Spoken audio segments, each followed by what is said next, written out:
Hi, I'm the Articulate Redneck, and on today's show, we're going to be looking at the Diamond Black Ice FLX.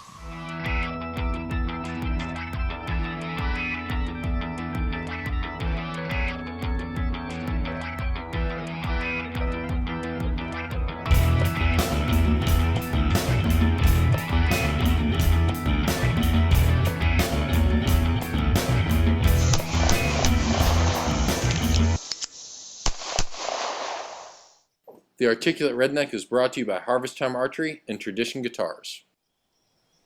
I've had this bow for about 3 days now. Had an opportunity to shoot it some at 20, 30, and 40 yards. Some initial impressions about the bow when I first took it out of the box. It looks great. The pinwheel shape of the top idle wheel. I love the skeleton action that's happening on the bottom cam. The string stop. And the flex cable guard that we'll talk about here in just a little bit, all just give this bow a cool factor of about 9. Like, it just looks really, really cool. The second impression that I had when I took it out of the box was the in-velvet finish that Bowtech and Diamond puts on their bows. It really is almost soft to the touch. And I know that that's a weird thing to say about something that is compression molded limbs and just milled aluminum, but it really does feel almost like a super powder coat finish, and it makes it really, really easy to hold on to. The third thing that I noticed was when I actually picked the bow up and held it, the grip on this bow is incredibly comfortable to me, and after about a day of shooting, I finally figured out why. I'm a big fan of the 1911 handgun. It's my favorite pistol.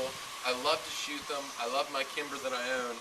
And the grip angle that's on this bow is almost identical to that of the 1911. It even has that little scalloped bit right up here where the webbing of your hand goes, similar to a beaver tail safety on the 1911. And with that scoop on the top, it really does feel almost identical to my Kimber when it's in my hand. The flex guard was something that I had read about and wasn't really entirely sure that I was sold on until I took it out and looked at it. To me, the idea of a flexible piece of metal on a bow sounded questionable at best, until I really got a chance to look at it. And folks, I'll tell you, this thing looks bomb-proof. Super well made. The craftsmanship that has gone into just this one piece on the bow is really pretty impressive. The other thing that I noticed just in the appearance of the bow is the fact that the shelf on this bow is enormous. It's got a QAD Hunter rest on here. I'm just going to pop it up and out of the way. It's got a huge shelf, I would say well over 2 fingers wide there. Plenty of clearance for your blazer vanes that stick up a little bit further than standard vanes do. I also put a fob clearance tester on here for those of you that are fob heads like I am. Lots of clearance all the way across this bow, not only on the riser shelf itself, but back here where the cables are on the flex guard. Lots of clearance all the way across, really well designed. One thing that I thought about when I was looking at how much clearance is created there was the possibility of some cam lean on this bow at full draw. I had an opportunity to draw the bow all the way back with an arrow on it and inspect the cams at full draw, and there really wasn't any cam lean at all. I was very, very happy to see that. All in all, my first impressions just on the ergonomics of the bow, the look of the bow, the general feel of the bow out of the box, very, very positive. Overall, just holding it and looking at it, I would give this bow probably an 8 out of 10. Really, really well made. Let's talk a little bit about the cam design on this bow. This is the cam on the 2010 Black Ice FLX, or Flex, called so because of the flex guard, roller guard that's on it. And the interesting thing about this cam design is that it is fully adjustable from 25 all the way out to 30 inches. And I'm going to show you how. There's 2 main components to that. The first is the draw stop right here, which can be adjusted with a little Allen wrench and is numbered 1 all the way up to 6. The second way that you can adjust this bow is by this rotating module that you see right here. Those are numbered 1 all the way up to 6 as well. And there's a little hash mark here. Now my preferred draw length on my bows is 28.5 inches. Even though I'm a little bit taller guy, I like to be a bit bunched up with my bow so that if I am in a tree stand, having to turn to the right, being a right-handed shooter, or if I'm holding back for a long time, I can do that very, very comfortably. I'm not stretching myself to the absolute limit. So all you have to do is match the numbers here. I've got this one set on 2.5. Get them real close so you can see that. That one's marked at 2.5 right there on that little hash mark. And then all I had to do once I adjusted that with the 2 little Allen wrenches is flip the bow over and make sure that I'm set at 2.5 right here as well. Now, Bowtech has done a wonderful job of making sure that all the correct measurements for all the draw lengths are available on their website. Just go to Bowtech or Diamond, and I believe it's diamondarchery.com.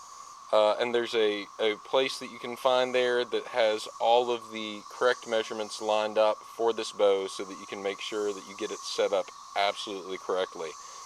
Makes it very, very comfortable.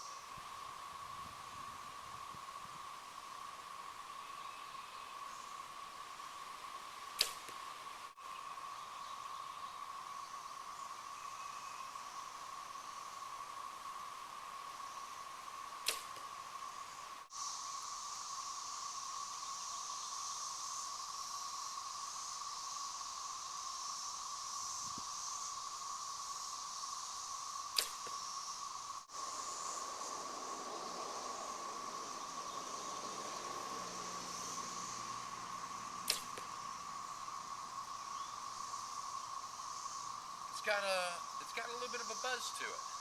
This is something that I've heard about and read about with some of the folks that are shooting this Flex roller guard. Is it a problem? I don't think so. I think that if I threw a stabilizer on here and got rid of these cat whiskers and put some of my bow jacks on there, I love my bow jacks, I feel like that noise would be minimal. Here's a really good test for it though. Let's go ahead and put the camera on the target and see how loud this thing is from the target's perspective. That is, if you can hear it over all the cicadas.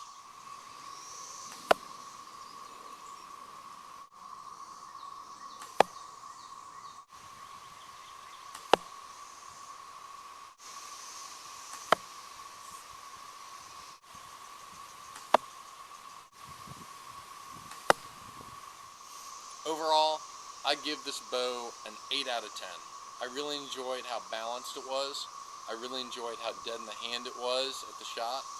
I really admire the fact that Bowtech has gone out of their way to create a single cam bow with adjustability with rotating modules directly on the bow, something that you typically only find on dual cam bows.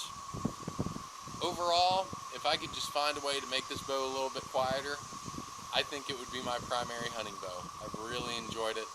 It's just the noise for me right now is kind of a deal breaker. But if you've got the time and a bow press at home to mess with putting on bow jacks, sim string leeches, if you've got a handful of different stabilizers you could try out, you might just find that winning combination that would not only make this bow very, very enjoyable to shoot, but also whisper quiet when you're hunting in the woods. I'm the Articulate Redneck, and this is the Diamond Black Ice Flex.